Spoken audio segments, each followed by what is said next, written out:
Yeah, every night I told myself, maybe tomorrow you are not alive. And I climb again. And I think projecting is a really important part of climbing. It changed my life, really. Like when I started climbing, it changed my life.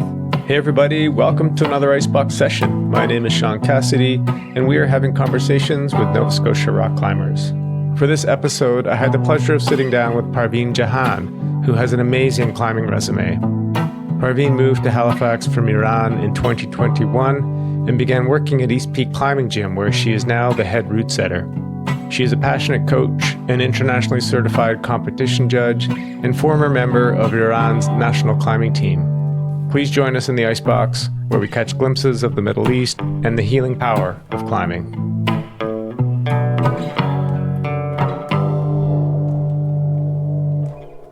Do you miss the mountains? A lot. Here, I haven't climbed a lot, but this year is my first year that I started going outdoor a bit more. I went Jesse's Diner. Okay, yeah. It's really nice. It's not really high boulders there, so I enjoyed a lot. It's sharp. I find the rocks are sharp here, sharper than climbing in outdoor before. Yeah. Yeah, it takes some getting used to and some callus. So when did you move here? We moved here in December 2021, more than 4 years ago. Mm-hmm. And why did you come here? I love my community in Iran and even Iran, this country, but because of so many what we call problem that happened in Iran, money problem. I forgot the good name for it. Oh, the economy? The economy thing. Because of hard situation for people, we finally decided to try going other country and try new experience. And I'm so happy that I land in Halifax and now I'm here. Because I find here is very calm, very green and blue. And I came from very crowded city. I remember every day, every morning that I left the home, it's everything passed, the time passed so fast.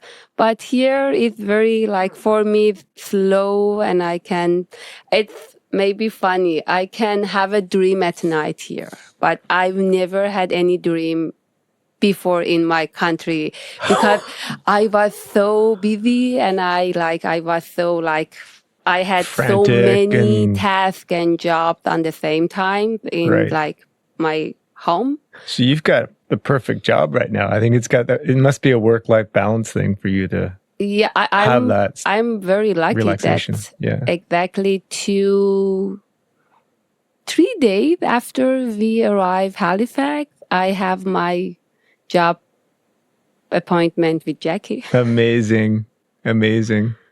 So I asked her, just to back up, when I kind of had the idea to start this podcast, I met up with Jackie last summer and we had a good chat and sort of brainstormed potential guests that I could talk to. And she brought up your name and told me a little bit about your story. And that I think she said she hired you while you were still in Iran. You and Kusha were planning to come here, and you've had an impressive resume, so she signed you on to come here. And now I think you're the head setter at the gym, right? I'm head setter at East Peak now. I'm happy about this. It sounds amazing. Tell us about the job and East Peak. East Peak for me, it's not only it's my second, I can say it's my second home. I climb a lot in so many different gyms in different countries. But the big difference between East Peak and other gyms, it's in so many gyms, people try to climb harder and harder. And not on all of them, but in so many of them, people try to show off like muscles and I'm strong. But in Eastwick, it's more about like a good community. People can climb with having fun and like chatting and like speaking together and climb too. I told one of my friends it's like a coffee shop that people can climb and chat. It's like in coffee shop people can drink serious. and chat. Here can climb and chat. And it's really like fun place for me that I can share even some experience that I have with that community. So it's more of a more relaxed environment. Is that how you put it? Because people, like in so many gyms, like I train competitors, so they have a goal like going for competition. So they are just thinking about the goal and trying to climb harder and harder. Or like people have project like climbing the hardest routes or like 513 or I don't know, V8. So they are focusing on the goal and try to practice in the gym. Here, goal is like having a good community to have activity too. So it's not like only thinking about I wanna be a best climber in that gym or compare with myself. I wanna be like stronger than last year. I can say gyms in like Iran, people more focusing on climbing. There's no chatting. But here it's not like not like this. Interesting. We have a different culture in, how can I say, like family is really important in our culture. I believe moving has two parts, like beautiful things and like kind of hard things. So the hard part, like missing family, missing that supporting thing, missing food, culture, everything is part of. Mm-hmm. Yeah. In the situation back home now, probably you don't want to talk too much about it, and people probably ask you about it a lot, but I know like your friends and people around are like, wow, what the hell's going on over there? Must be brutal. Unfortunately, in my life, I experienced 2 wars. When I was 8, we have Iran had another war with Iraq. So on that time, I couldn't understand like this. Like I had a hard time, but as a kid, I couldn't understand what happened. I was exactly in the middle of like a bad situation, like war situation. But as a kid, I was happy and playing game and like not even thinking about how serious that situation is. But this time, it's totally changed my life. It's so hard for me because maybe I'm here. I cannot do anything for my friend and people that I know. It's also, I find it's not only about people. Like I have so many memories that I'm not sure if I go to Tehran again, I will see that restaurant. I will find that like a street like before or not. I'm really oppose the war, and I'm not good about war, no matter where. And I remember this time, 7 days after the war, I was in the middle of my setting, and I couldn't finish a route that normally I could set maybe 6 routes. If I wanna set, I can set 6 routes in 8 years. After 8 hours, after 6 hours, I was in the middle of a one auto bullet, very short route, and I couldn't finish it. And because of emotions, or were you were just like fried? mentally, I couldn't like focus on something because of emotionally. And I decided to stop checking news, stop like just think about war. And I have therapy, and he always told me in that situation, you need to like do very physical activity. So I started to like running, mountain biking, climbing and everything.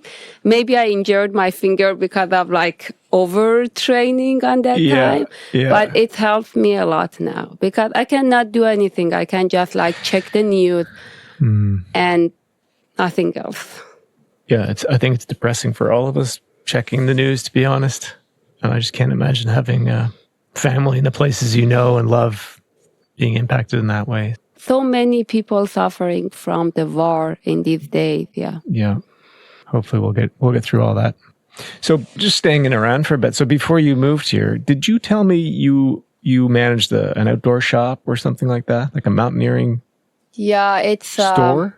I had that store in Iran too. I decided to open a store like climbing, not climbing, just mountaineering, like gears, outdoor stuff. Yeah. And but because of Iran's situation and sanction that we had, we couldn't import, like have all stuff. And I push myself to stay and keep my business. I love that business a lot, but at the end, I find if I stay here, maybe I cannot cover that business next year. So I decided to try. Financially. Yeah. Like all the problem in Iran is financially. Gotcha. Yeah. So you started climbing, obviously, in Iran. How old were you when you started, and how did you get into that? I was 18 years old when I started climbing in 1998. And I started with mountaineering in Tehran. Oh, really? And when I was in the mountaineering, I find the mountaineering club. It's we have so many mountaineering club, but one of them is Damavan Club, is a famous one, and I ice climb with that club. And the coaches find me, I'm really reckless, and he said you should to climb. Yeah, we have a federation and PSO cover all the like a trip to other cities for competition. Wow. So. And are we talking indoor? Like you said, you started ice climbing. Sport climbing. Yeah, so for like competition is indoor. Inside. Okay. So pretty quickly, you joined the mountaineering club, you got into ice climbing, and then they kind of caught you, this reckless young woman. You should climb, and then you got on to competing in the gym. Yeah. Okay. And I injured myself in that year, like in first year. So I didn't run too far from community. So I passed my judging course, and I started judging in competition. And I think I have a good ability to manage like crisis. So very fast they find me as a like JP, and I started like being a jury president for almost lots of like national competition in Iran, very like fast. And also our federation helped me to go to Malaysia, and I got my like certificate for continental like judging certificate. Okay. So you could go to any different countries in Asia. It helps a lot to judge in like different competition. And also they helped me to have IFSC certification for judging.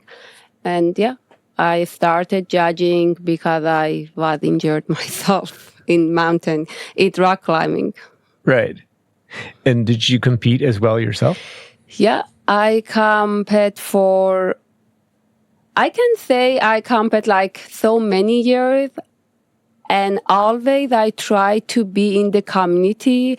If I could judge, I judge. If I could set things, I was a route setter. If I coach, I like, because always for more than 20 years, I was in the middle of this community. In all these years, sometimes I was a competitor, sometimes I was like JP, sometimes like route setter, and coach. Just anything and Anything everything related to rock climbing. Right. But did you, I have the impression that you are quite a talented climber, and you probably did quite well in competitions. I don't think I was talented. I climb a lot. And because of that, I think like I climb and compete so many times. And after maybe like 8 years, I was stay in the second, place in competition twice or 3 times. I was one of national Iranian teams as a competitor too, but not good result as a competitor. Like, did you travel as a competitor outside of Iran? In Iran, we had so many competition. For competition, I've never traveled as a competitor, but for judging or climbing in outdoor, all my travels are related to climbing. So when I was trying to research your history a little bit, I kind of looking around on the internet, and I did find a couple of videos. I think it was you. So they're kind of like grainy old videos. I'll post links to them if people want to check them out. But some pretty steep, overhanging sport climbing caves. Yeah. Probably limestone, I'm guessing, but sort of at a 513 level, I would assume. Yeah, I climb Albert routes. It's 513A. It's very overhang one. Super steep. I'm proud of myself because I'm a first woman that climbed that one, and it's really nice for me because I know that route needs be very strong to climb, and all people that send it are very strong. But I climbed that one very technical, and it's the best part of climbing that one because I wasn't strong enough for that one, but I passed all these tricks with technique. Love it. Yeah. And I climb another 13B. We call Bache Tehran, means the kids of Tehran. Bache Tehran? Yeah. And it's very close to Tehran too. We have a very famous cave. The name is Baragan. And I love that cave too. It's more about endurance than power. It's the longest climb that I've done, climb and climb and climb and climb. And I guess I was the first women that climbed that one too in Iran. Personally, I'm not very good at all on steep overhanging long routes like that. Is that a strength? Is that one of your strengths, do you think? Like endurance? I think it's more about technique things. Okay. And I started climbing with strong, very powerful people, mostly men. And none of the better, in that time, people show each other and share better about how to climb. And none of them could help me to show me how to climb because I was very short and very weak. And it was kind of challenge for me, but a good challenge because pushed me to try to find my moves. And because of that, I think always if people climb, they climb something like somewhere else, and I climb some like with Always different beta. completely different, even whole different. Like always, I'm a firmest person in outside that I can find a specific crimp or very like hidden thing that I can use it and climb it, and like none of like strong people even find that like Wouldn't even see it. That's super so cool. it's more about reading and technique. I can say I'm not really as strong as 90% of that people that climb with me. Yeah, that's pretty cool. So being the how high are you? What's your height? Me? How tall are you? Yeah. I can say in centimeters, I'm 1 meter and 58 centimeters. That's like 5'4", 3", I can 2", use somewhere in my that area. phone Yeah. to convert. Probably pretty similar to Lynn Hill, I imagine. Do you think? Maybe she's a bit taller than me. It's in my mind, I guess, yeah. But I think it sounds like you were always figuring out your own beta. So it helped you get sort of creative and... Yeah, it helped a lot. And I'm so happy that like I started with that community and they pushed me to be a good... It took so many years, not like... I remember I climbed one route 511B in like Band Yakhjal. It took maybe 3 years to send it, to find all the moves that like, So I bet consensus grade on the route perhaps was 11B, but probably for you climbing your way was probably like finding 13C or something, right? I believe like 11B is 11B. Okay. So I cannot say it's harder, but I could find my way to finish it, and it helps me a lot in my like climbing life. It helps me to onside better than like I remember when I was like climbing a lot outdoor. I could onside 12B, and it's so good for me because I think because always climbing pushed me to think and find a new way. So it means always I'm onsiding and onsiding. So cool. Yeah, it helps. It's so fun, right? Like, Todd, I don't know. Have you listened to many of the podcast episodes? I did one with Todd From Foster. last night, I started listening some of them, but in Instagram, I start like the short part slowly, but yeah. Well, get into them. So Todd and I were talking about kind of the fun of figuring out your own beta. And like nowadays, I don't know if you see this or you hear people talking about it, but there's a lot of people use beta online videos of a route or a boulder problem, and they kind of they know what the beta is from looking at this video. But it takes away that creativity. It takes away the fun of like unlocking something and finding something that fits your body better, you know, and a different little jib to put your toe on or something.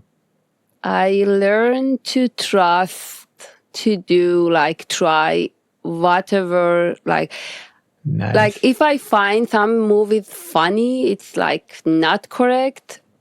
After like 2-3 weeks, I find I should try even that move, like that idea, and I tried, and sometimes it worked. So I really would like to people try to find our roots with themselves, not anyone help them, because it's best part of rock climbing. I agree. Yeah. That's awesome. And I'm so happy that I'm in Nova Scotia and climbing outside because the rain always clean all the routes. All the chalk off? Yeah. Best part of climbing here, because in my country, if people climb one route, always people can follow the chalk and climb. But I hate that, like, it's like indoor climbing. You have that hole and you need to, I know. It's so, when I've traveled to some places, some sport climbing places particularly, you see that, right? Everything's all chalked up. You kind of know where the left hand's going and all that stuff. And it's kind of, it pulls you in a little bit because you're like, oh, I can see it. I can see those moves, right?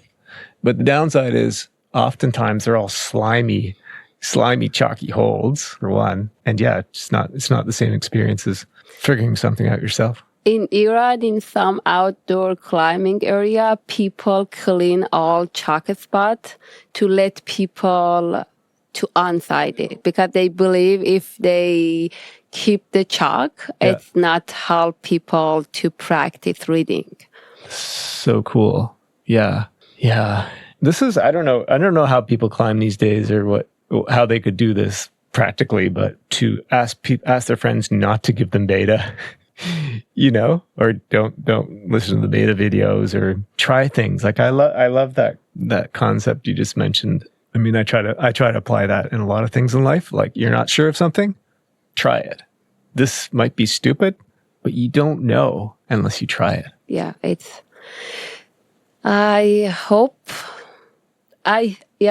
changed a lot these days. Like people expecting like a finding or solving all hard things very fast. Because of like a lifestyle, not let people to put time for like small things. They need to solve it so fast. But for me, the best part of climbing is finding how to solve it. And always, I had so many kids in Iran, as a coach, I had so many kids. And always I mention it's the best sport for these kids because in hard situation, they supposed to solve so many problems and they will be very good adult in future. They can solve lots of big problem very fast. So you're making a parallel between problem solving in a rock climbing situation and perseverance. I think rock climbing, applying that in all aspects of our lives. For me, it helped a lot. Yeah. I could see that. Yeah, I remember I solved problem in the middle of the rock and asked my kids to solve it and add extra problem for them to think more. Like for kids under 6 years or 7 years. Yeah. And it's fun part of rock climbing. I think rock climbing is, all the sports are good, but about rock climbing, it's all the muscles and mind works together. It's not only like a physical activity. It's emotional, physical, mental, and all happen together. If it makes sense what I'm saying? Yeah, I think so. And you're saying that's unique because you do a lot of different sports, right? Like we talked about mountain biking. So many, You're probably a skier, snowboarder, these sorts of things. I run, swim, play lots of basketball, volleyball, tennis, badminton, paragliding. Paragliding, wow, cool. But I keep rock climbing always, because I find it different for me. It's teach me so many things in my life. It make me very strong. It shows me I should to be I remember I project and I push myself to finish project. So that project show me if I wait and work on everything, I can reach to that thing. So it changed my life really. When I started climbing, it changed my life. How so? So, for example, in the middle of when I was the competitors, always the route setter was men. And they never could watch us.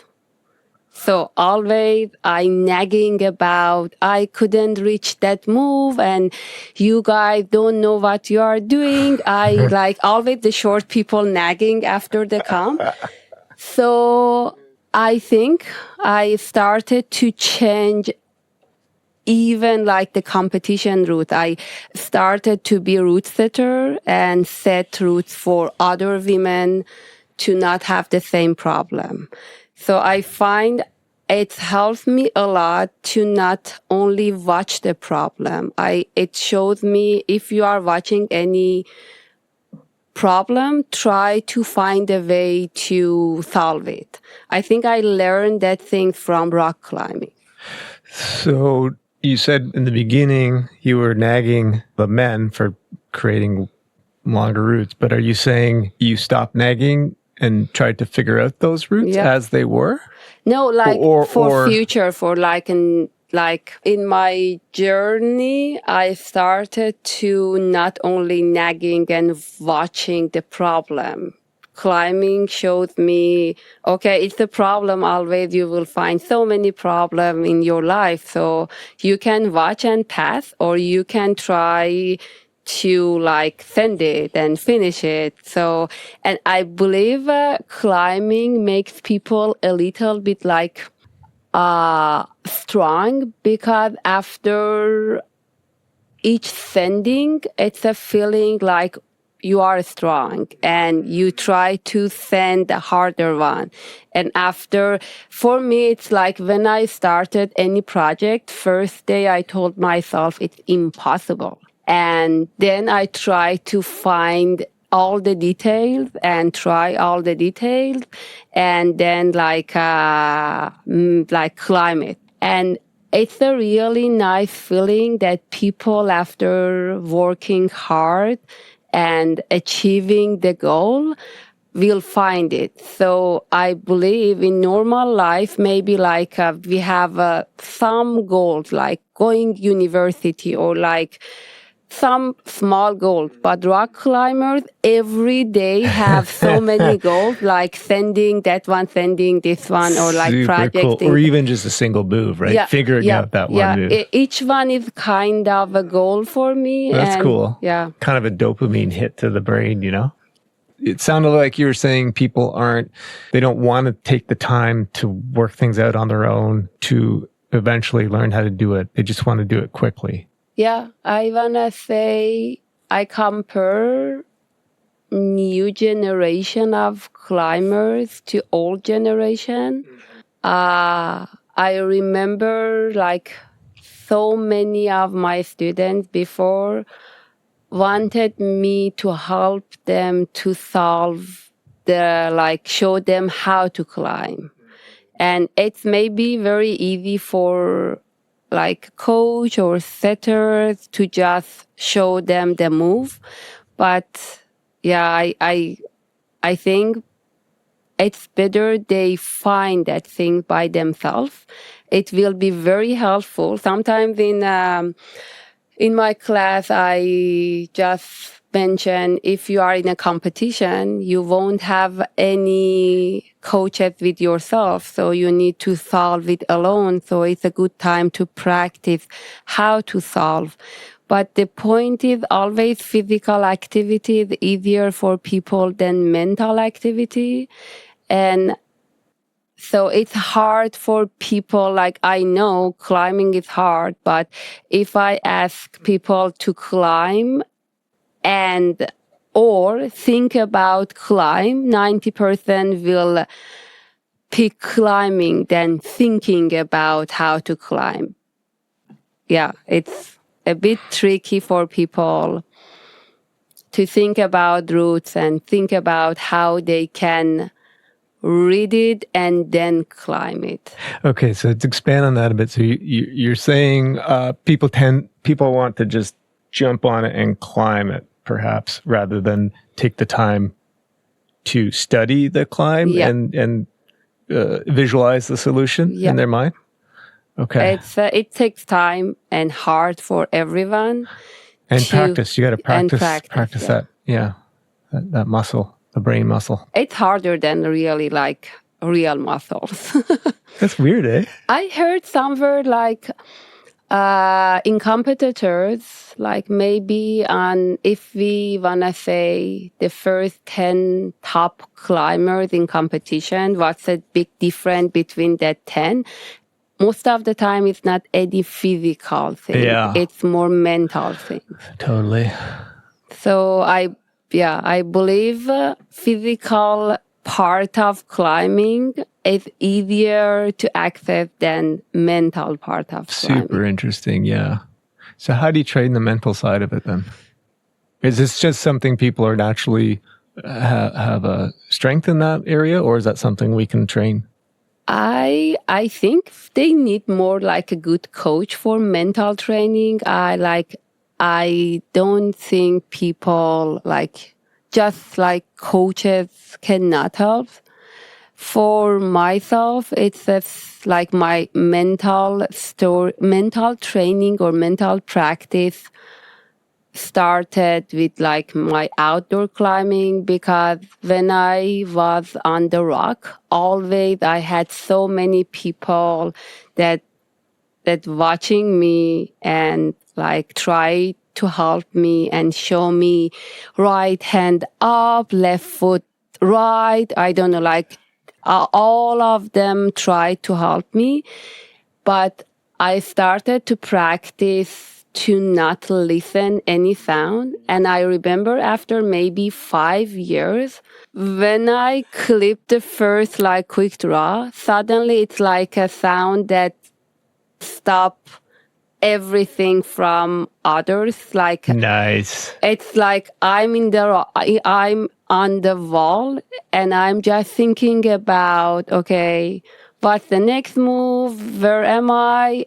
What are you doing? Are you like clipping? Are you doing that technique correct?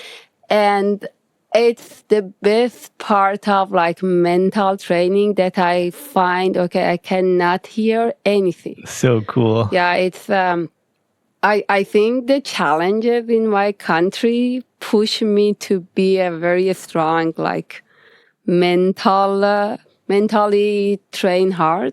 Like even in competition, now I cannot, I think, do that. But before, I remember I couldn't hear, like I decided to hear who's like. You just blocked it all out. It's Yeah. kind of like a white noise sort of thing. And it's kind of very nice time for everyone to focus on one thing without like anything else can bother you. Get in the zone. You kind of mentioned in passing there that you talked about climbing routes that had mostly been set by men, and that they couldn't watch you climb those routes. And before we turn the tape on here, you mentioned that men and women could not climb in the same gym at the same time, that you would have to have shifts, which is it's hard to register here, you know? Nowadays, I think everything changed in Iran. I'm sure like most of these things change, but not completely. I can't imagine women and men can swim in pool together. The majority of Iran are Muslims. Yeah. So in Muslim, like we have a hijab, like special dressing codes. Yep. So because of that, I remember they were very strict in 1980 when like I was climbing and like competing. But nowadays it's really better. Even when when I moved here, I climb in so many spots only with the headband and t-shirt, nothing else. Yeah. And I believe none of these things, people don't need any of these things these days, and they can climb without any hijab these days. But that days, was different rules, laws for climbing. But the funny part is we always had a competition with the men route setters for women, and they even couldn't watch us as a climber. So they set competition routes for people that never can like watch them. And after each route, it was so funny, all the like, so many of us start to nagging and like asking, please not do the same thing for next But they would never see what the problems you were having, so they couldn't know. So it's one of my reasons that I started even route setting in Iran. Okay. So all this segregation that you're describing, did that just seem normal growing up? I guess you wouldn't have known anything different as a younger girl in that environment, or did it seem weird? For us, it was very normal. Because we grow in that Yeah. Like It's just the way it all the was. family, like all the people, community are kind of Muslims, and it's not it's like every country, every city has some rules, and I accepted all these things as the rules, and like, yeah, it was a kind of normal. I know lots of women didn't like that rule, but that one never bothered me a lot because it's like, okay, I'm should to climb like this. It's my gym. It's my like facility. I should to accept all that rules before I start climbing. Okay, so you respected the rules of the Yeah. environment you were in. But when you're outside, you could climb with men. Yes. Yeah, always we could But climb not with men. inside. Inside, No. no. These days, inside, I know even in competition now, I see men and women climb together with a small part of hijab for women. Okay. So, Okay. So it's changed. It's changed a everything lot. changed a lot these days. Yeah. But many years ago, yeah, it was like they were very strict about hijab. Right. So it sounds like that was the culture. That's Yeah. how it was. So it's kind of normal, and those were the rules or whatever. Did you find that isolation or segregation, did that hold you back, or you and your other female friends, did that hold you back in some way, or no effect? I think for sure it affects us, but different way.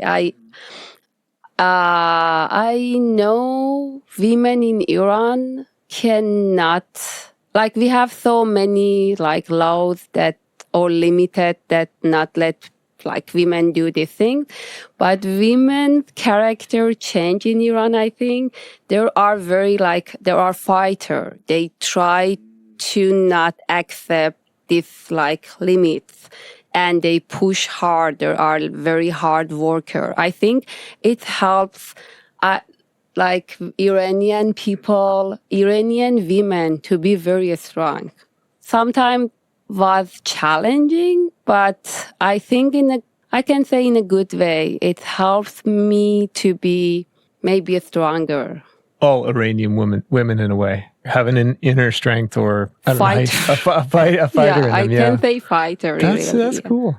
So how would you, like when you see the women and girls at the gym, is there a need to put extra effort into supporting young girls at East Peak to climb better, or provide them with more opportunities to compete or to go outside, or even just get into it in the sport?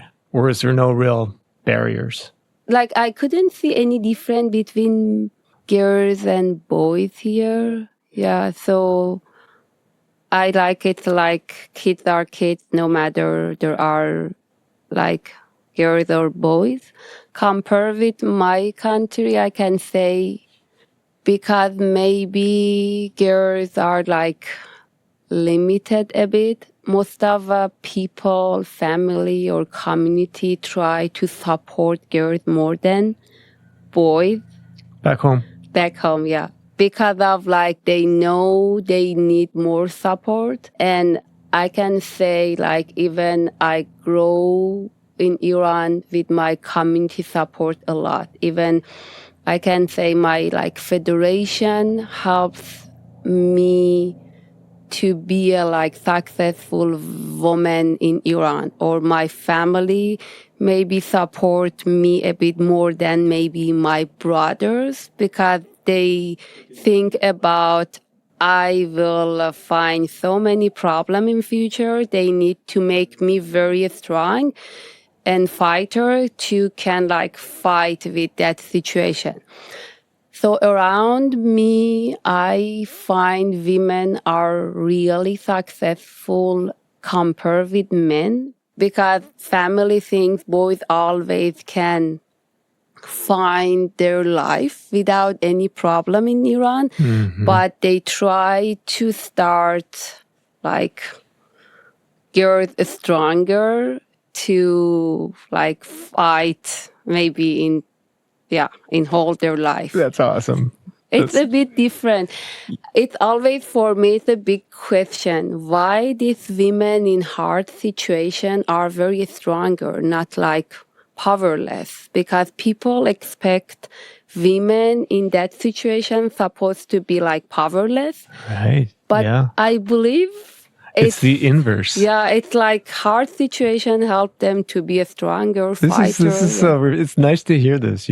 It's my experience. Yeah. I remember always in like first year, second years that I came here, some people said, "Okay, you are free. You came from like Iran. Now you are free." Yeah. And welcome to the free world. Free. And I had a good experience in my country. I did whatever I want. I was like successful, like a woman in my country. And I know so many successful, because they never accept limits to stop them. They push to pass all limits. And yeah, it's a bit different. That's cool. Yeah. That's cool. But that's not, that's not really the stereotype that I think people have in their minds of women in a Muslim country. I think it's media changed all this. Like, when I was in Iran, I've never listened like news and media a lot. Mm-hmm. But as long as I'm here, I have a time to listen. And I find it's not correct, really. Like, interesting. Yeah, sometimes I want to say, no, that's not I the way came from that country. I can't believe that thing. But it's politics. I think it's, as a person that's lived in Tehran for 40 years, in Iran, people can do, I know, like, we have so many laws, like not drinking alcoholic or not having party together. But I can say people can do everything at their home.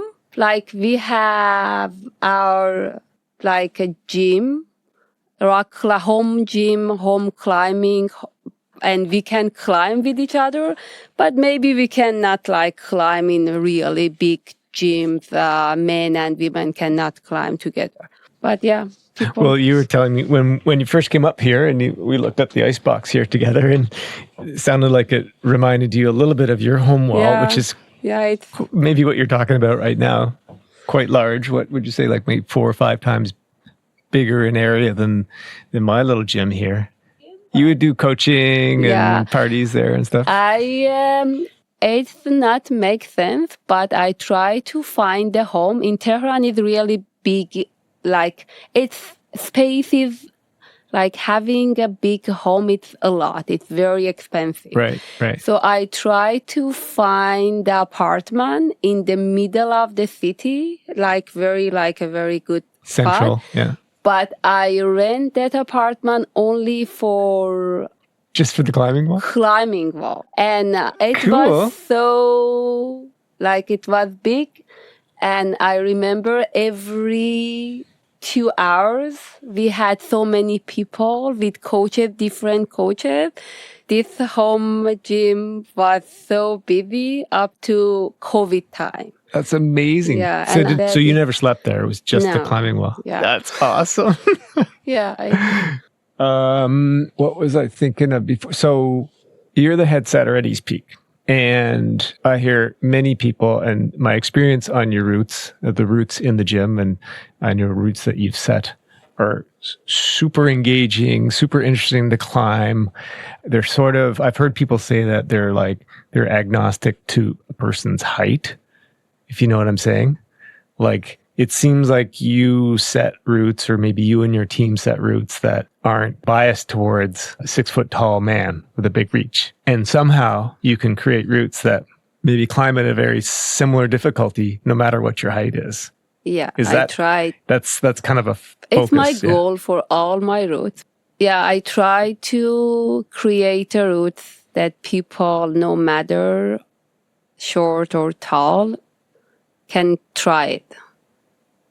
Or always they can find something to, like, outdoor, maybe help them to pass the moves. But I'm happy that you mentioned that people said about the roots like this. I'm Definitely. so happy. Yeah. But it's funny. I remember first year of setting at Icebox, I set 5.8, but with a sloppy hold.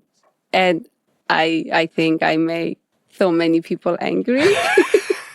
Because I believe root setter are kind of coaches in the gym. They can teach so many movement and technique to people Without them even realizing. The point is, I believe root setter is supposed to not share the beta, and it's so hard for me as a root setter to watch people that struggling and trying to find move. Yeah. But if I just let them do that, they will pass it. But it's hard to not share that beta. But I think it's good for, I think setters' important task is see what people need to learn and give that thing at the roots to them and ask them to practice. And it's a bit different because when any climber find that technique with themselves, never will forget it.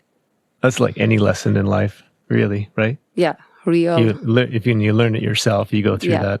Yeah. That's super cool. You sound like an awesome coach.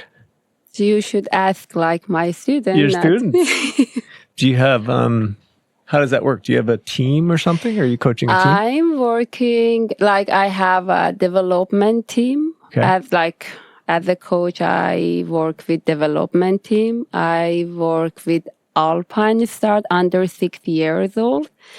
And what did you call it? Alpine start? Yeah, they are under 6 years old kids with family.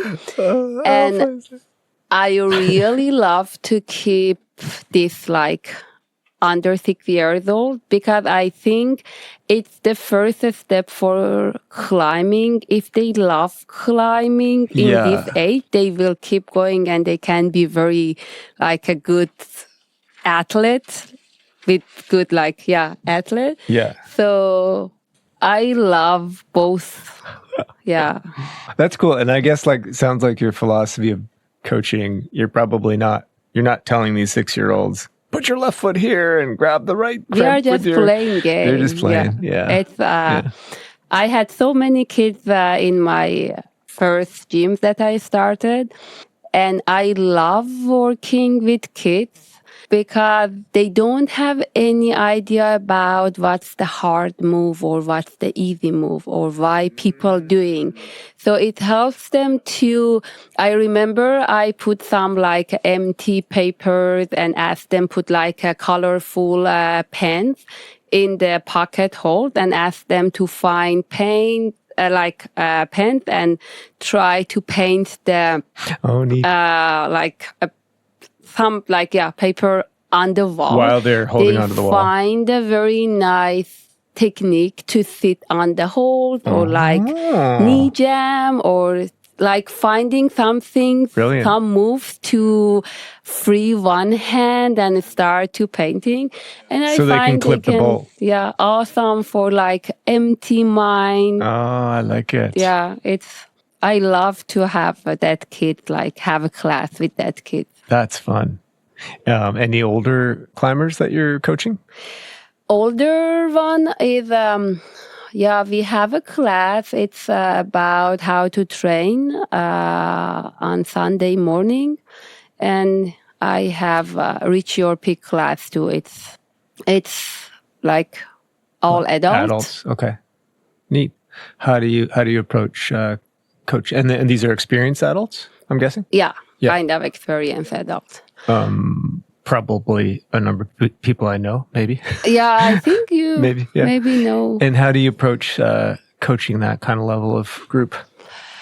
I want to just show them how they can train, and also sometimes about we show them some techniques that they can use, and It's more about how, depends on what they need. We can have a session, but more about training, like what's endurance training, what's power training, how you can plan or schedule for yourself to train well.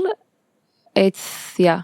The first thing, how they can find what they need to train. Okay. It's, I think, hardest part for all the climbers to see what they need. Because if I want to work on my weakness, I have 100 weakness. So which one is What's the on worst of the worst? priority? Yeah. So it's important, for example, if I have any project or if I have like a climb that I would like to finish it, I should find my weakness on that one, not on like whole my weakness.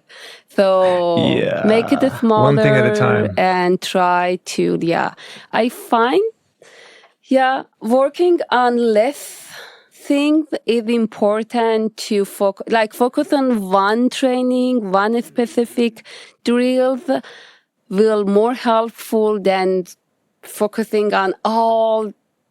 I think when I wanna see whole my weakness, I cannot do anything. I will say, okay, I cannot, I will stop. Yeah, you just overwhelmed and you think you suck or whatever. Do you find there's common things that people are weak at? What are the things most commonly that people... Here or general? Yeah, the people that you're seeing here in this community. I can say they should trust themselves to find a move.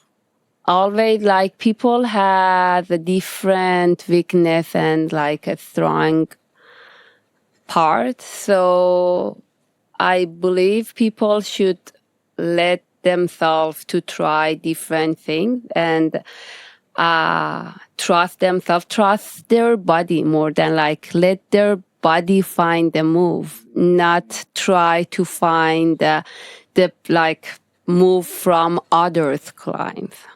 I like that. Yeah. Yeah, I think it's important to show people that I have a famous sentence always before I told my kids in outside. Imagine you are in the middle of the big wall. You cannot go down. You should to finish it. It's no matter how.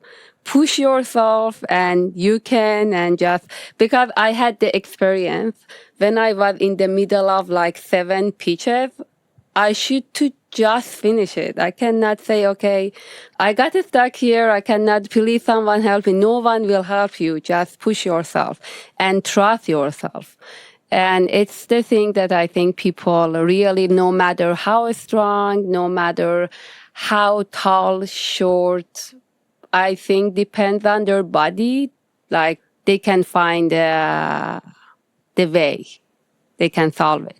Super cool. So believing that, going down is not an option. You should to go up. Yeah. The goal if is to you go up pick and you will one, find a way. Trust yourself to find a way. Something that came to my mind when you were kind of saying like, trust yourself to find things. A piece of advice, I can't remember where I got it from, but a crux on a route. There's perhaps some obvious holds or options. And it's like, okay, well, I got to put my feet on those holds because that's the holds. But it's really helpful to not worry about where those holds are and just let your foot go where it wants to go. Exactly. And then you might find out that it might be not even a hold, a whisper of a hold or something, but that's the one you need. Exactly. You know what I mean? Yeah, trusting yourself. Yeah, part? It's like let your body find it. Yeah. Not like, I find so many times people not let their body go for it and they try to just repeat some moves that they know. And I believe outdoor climbing will help a lot. Yeah, because it's not so paint by numbery. Yeah, it's a fun sport, eh? It's really It's fun to think about these little things. Or not to think about them. That's just let your body and intuitive nature find things. I used to have a project before and I picked like a project in other cities. So For example, I live in Tehran. I have a project in Kermanshah, and every maybe 3 months, I just go there and try my project. And it was so weird. I had a dream about my project a lot to solve it. Or I had, like when I was driving, suddenly I find myself with like very low speed and like just thinking about like climbing, kind of not safe thing. Yeah. But yeah, was fun for me. Remember that project thinking? Yeah, it's all consuming. It can keep you up at night, I find. If you're thinking too much about it, I don't know if you're like this, but if I fall asleep, if I have a project of whatever it is, I kind of like visualizing it in my mind. But then if I do that when I'm lying down in bed, then I can't sleep. Yeah, I know. Are you like that?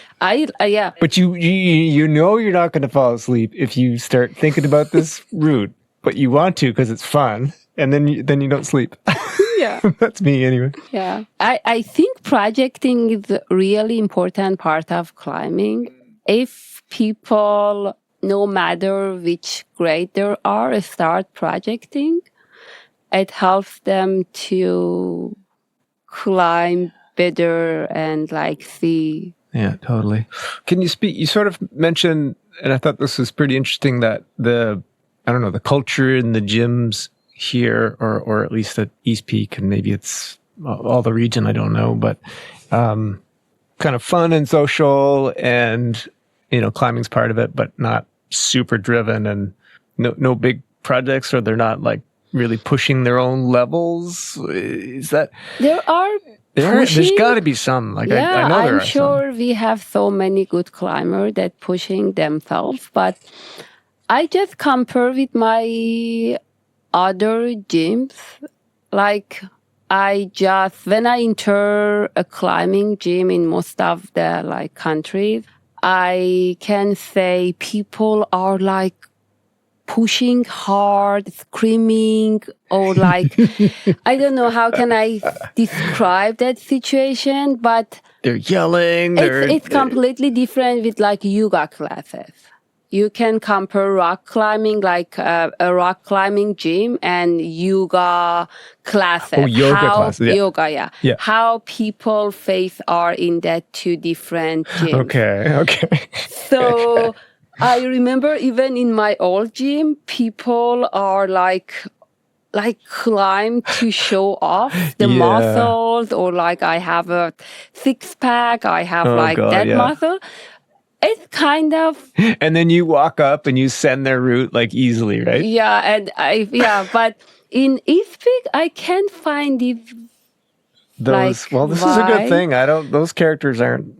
Yeah, we have so many different climbers at gym. I'm sure we have very like competitive people, but I can say most of the community are not competitive, and there are like climbing because of like doing fun activity, and like always they have a friend to be around and climb together. Have you noticed the level of people's climbing ability in the gym? Has it been increasing in general? East Peak is an awesome facility, I think, like tons of great routes, high quality routes. They're changing regularly, so you've always got new challenges. Do you see an improvement in the community in general? I know some people that when I started working at East Peak, I saw their level, and always I'm like checking these guys, and I see, okay, if they climb 10 minus on that year, really I can say some of them now climbing like sending 12 minus, 12 plus. Nice. And it's really good for like 3 years, I guess. And I know most of people here are not like doing so many drills for climbing. They are just climbing. There are climbing, not training. It's the other way, because training is different. Yeah. So, you know what? I wonder if this is a difference between our route climbing community and the bouldering community, because like once you catch up to the podcast and you hear different people's conversations, a lot of people are doing those extra drills and weights and training outside. And maybe that's more so the bouldering crew, because that crew is very strong. I've noticed. Yeah, I know we have so many strong crew, but we have a strong crew even at each week. Like I know one of the customer every week climb. Whenever I said any 13 minus 13 pull-up, this guy's like send it. Who is this guy? Will?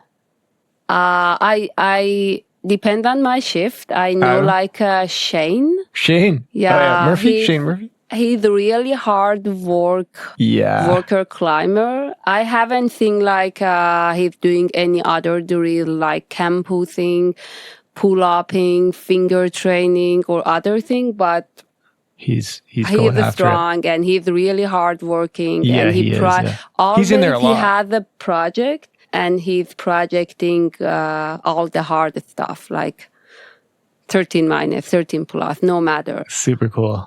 Yeah. Yeah. So it's Shane and Megan are climbing together, right? Yeah. Megan. Those guys started at the old Ground Zero gym a long time ago. Okay. So they're probably some of the they've been climbing in this area for a long time. Although I think they both took a bunch of time off. Shane was into golf for a long time, of all things. I don't know. Yeah. Good. So I've seen him at East Peak. Every time I've gone, he's there. Nice. And he is crushing for sure. So yeah, that's pretty cool. Were you a sponsored climber? I never had any sponsor because in Iran, in TV, women have a specific like dressing code. Like sponsorship is not good in Iran for women. Okay. But you traveled a fair bit with your climbing, right? I traveled to Thailand, Croatia, Turkey. Yeah. I think I saw it on your Facebook feed somewhere. It looked like you had made a trip to Greece to climb at Meteora. With rock trip, yeah.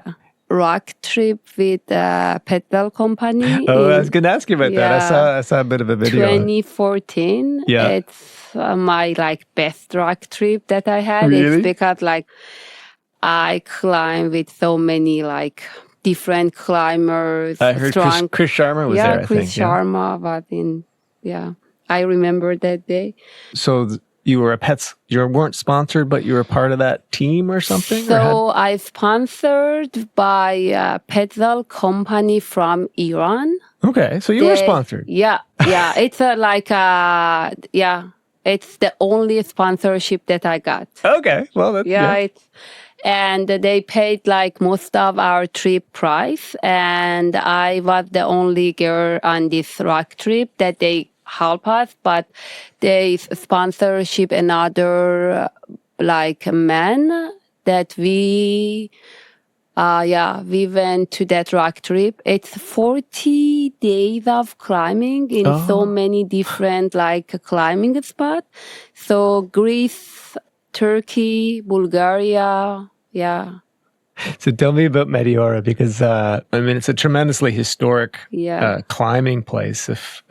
But they're big walls, right? Yeah, There's it's like really big wall. Or so very walls. nice spot. But those routes have a reputation for being very bold.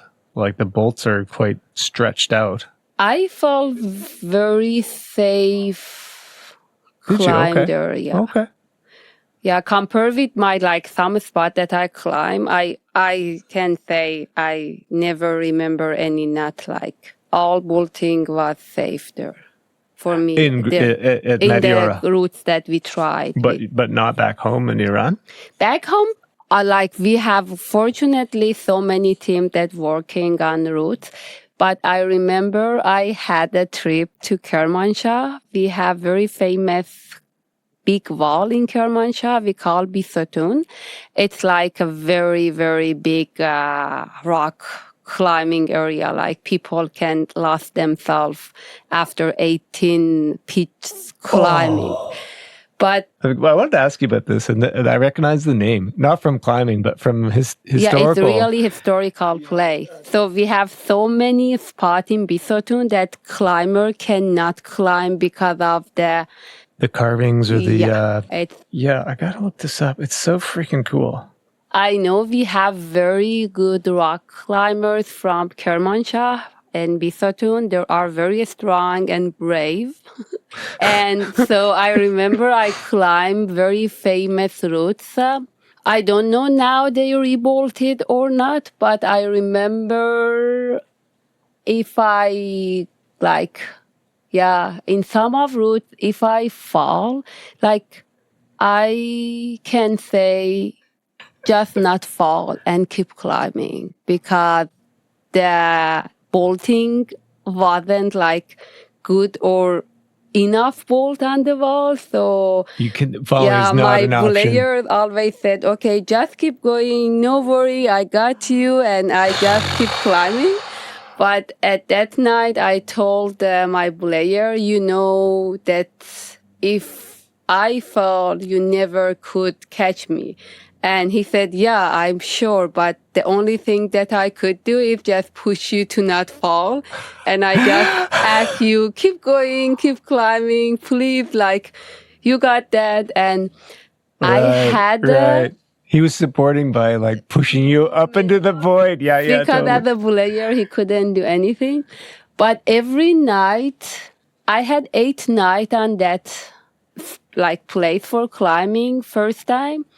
And every night, I thought it's my last night of life. It's so weird why I did that, but I remember... That's frightening. Yeah, every night I told myself, maybe tomorrow you are not alive. And I climb again. And these are bolted, quote unquote, sport routes. So what were kind of the distances between bolts on that wall? Not all of them. Some of them, the first one maybe 33 meters for the first one. The second one suddenly 4 meters. Right. And some spots I 10 couldn't feet, 12 feet between it bolts. means just fall and you will touch the ground. Yeah, it's like a bouldering, but high bouldering. Yeah. But I will climb again there if I come back Iran. I love to climb in this spot. It's really nice, festival that I had for 2 times. And each time you think you're going to die the next day? No, first time, because I was a beginner and I was not really strong to manage everything by myself. I just trust the guide and keep going. But second times, I remember I bolting a new route in Kermanshah with one of my friends. So my friend Mariam and I put the first Sec 2 multi-pitch routes there, bolting there. And we wanted to show, okay, we can bolt because I started bolting in Iran at that time. And I did a course with our federation for rebolting and checking bolt. And it's, I did some bolting, but one of the routes is in Kermanshah. So it was a multi-pitch route that you guys, 2-pitch route? 2 pitches, yeah, not more. And you and a friend bolted it? Together, yes. It's a kind of very sporty route, so I try to find a best spot for bolting and yeah. Very cool. Is historical stuff everywhere? Yeah. Back home? Yeah. The point is Kermanshah is only one city. If you go Isfahan, Shiraz, I'm very foodie, I mentioned. Mm-hmm. So because in Iranian people for 1,000 years experience find that recipe for food. So you can imagine perfect by this point. Kermanshah has very good sweets and also kebab is really famous in Kermanshah. Yeah. Oh, well, one question. I'm sort of leading it a little bit. but that Behistun place with pretty stretched out long falls between the bolts, you mentioned 3 or 4 meters. At East Peak, you can lead climb, but by necessity in a gym, the bolts are like every 3 feet or something, Yeah. So it's probably a bit of a rude awakening when people get used to lead climbing there and then they go outside where perhaps it's a little bit more spaced. How do you advise them that this is not the way you're going to find it outside, Yeah, I can say like in climbing, indoor and outdoor are different. Indoor, like the point is to find the safest spot for rock climber, try to practice leading, falling, climbing. But outside is not really like, even with a good bolting, outdoor is outdoor. Some things happen, like so many things maybe happen. So it's not on people control. It's on outdoor control. So it's out of control. Yeah, it's out of control. Sometimes, like for big wall, I can say, yeah, we have so many big walls and the weather, the like rock fall, drop like a big part of rock, and these things always happen. But I think even at East Peak, Ben and Jackie tried hard to like grade routes more like outdoor. I know always Ben tried to show them it's indoor, outdoor, maybe like it's a different. So people supposed to know to have a different expectation. In outdoor. What are some of your favorite memories? If you think back on your climbing career, and maybe you've talked about them. You've talked about some pretty proud sends, those 513s, and putting up routes at the Behistun wall. And maybe it's not good, but I remember I sent the hardest routes when I had so many big trouble in my life. Like I had so many hard time, and climbing helped me to pass that hard time. So I think if that hard situation didn't happen, I never ever could you would never send none of these 513 like routes outside. So I'm proud of myself, but I was on very, very hard situation on that like 3 years that I did. So I cannot say it's like a best part. It's not a nice, it's kind of, it's sort of a bittersweet. That's interesting. Yeah, I can say never, my hardest 3 years in whole my life, it's, exactly that 3 years were the hardest time. Right. I find very bad situation. I push myself to do very physical activity, train hard. So that climb remind me training like maybe 10 hours a day. Oh my God. For like that years, I ran maybe 45 minutes, kind of 4 days a week. I went outside for climbing at least 3 times a week. I climb and drill, had so many hard, like campusing and training hard, like maybe twice a week. Wow, so it means I never ever can repeat it in normal situation. And that helped you deal with that difficult situation. Yeah. And I think you mentioned earlier that you're realizing that's helping you now deal with the stress and the troubles back home and that your family's dealing with. I hope never people wanna climb because of passing hard situation, but rock climbing helps me to pass my hardest time of my life. Yeah. Even now I try to be more active than normal time because it helps me to not think, not have stress a lot. Yeah. Yeah. Well, I think, you hear a lot of people talk about climbing and other sports, but in particular climbing helping sustain a healthy mind? It's like a meditation. When people start to climb, they focus on one thing and they can just stop thinking about other troubles. So it helps them to focus on one thing. I know so many sports can do the same thing, but for me, climbing is more fun than running and swimming.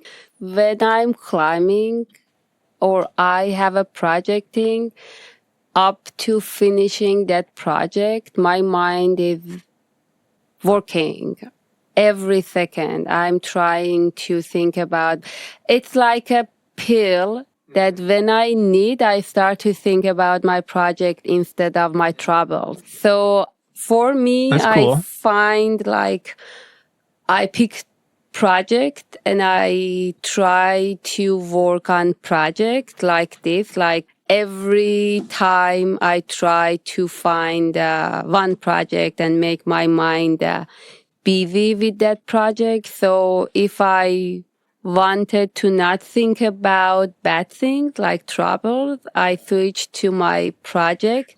So it was fun and it helps me to, so I can say, okay, it's mentally, but because of reaching that goal, I should to train hard too. So yeah, it works like this. That's a really cool concept. And you spoke to this earlier. You said you think projecting is really important.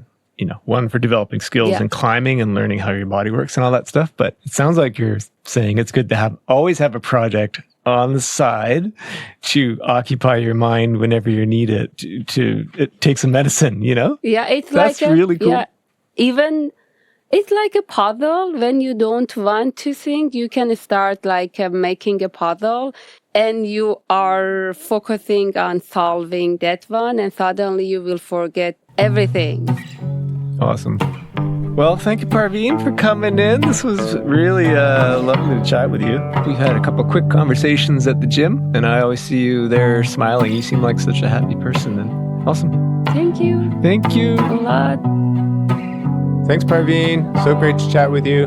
All the best to you and your family back home. As usual, thank you to Climb Nova Scotia for supporting the podcast, along with East Peak Climbing, Seven Bays Bouldering, and Unfiltered Brewing. Catch you all later. Really, I wanted to know why you picked me, because I've seen all people are from Nova Scotia, famous climbers around. Like I came 4 years ago. Yeah. But the idea behind this thing for me is kind of meet and hear stories about people that are in the climbing community. I mean, you've got a very interesting story to tell, and I was keen to hear about it. Thank you. So you're a part of the community, whether you like it or not. Thank you.